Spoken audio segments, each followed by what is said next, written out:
Hi hello welcome back to my channel Kavya YouTube jet blogs. Like చేయండి, share చేయండి, subscribe చేయడం మాత్రం మర్చిపోండి. ఎలుకలు చూడండి బియ్యం సంచిని ఎలా కొట్టేసాయో. అసలు ఆ ఎలుకలతోని అసలు తట్టుకోలేకపోతున్నామండి. ఒక్కటే ఎలుక వచ్చిందండి. ఆ సంచులన్నీ బియ్యం సంచులన్నీ ఎలా పెట్టుకుంటారో రైతులు అసలు అర్థం అవ్వట్లేదు. మేము కూడా రైతుల నుంచే బియ్యం దాన్ని తీసుకుంటామండి. ఇలా సంచులన్నీ కొట్టేశాయి. అందుకోసమని మా పెద్దవాళ్ళు చెప్పిన చిట్కా నేను పాటించాను. దాని ద్వారా ఎలుకలని మనము ఇంట్లో నుంచి తరిమి కొట్టచ్చండి. ఇలా ఆర్థిక కర్పూరం బిళ్ళలు ఉంటాయి కదండి, మన దేవునికి పూజ చేసేవి, అది ఇలా చల్లమని చెప్పారు మా వాళ్ళు.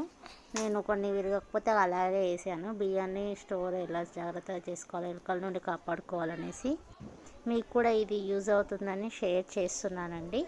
మన కారం పొడి కూడా ఉంటుంది కదండి, అది కూడా వాటర్లో స్ప్రే చేయమని చెప్పారు. కాకపోతే నేను ఇదే పెట్టాను. ఇదైనా వాటర్లో స్ప్రే చేయని అన్నారు.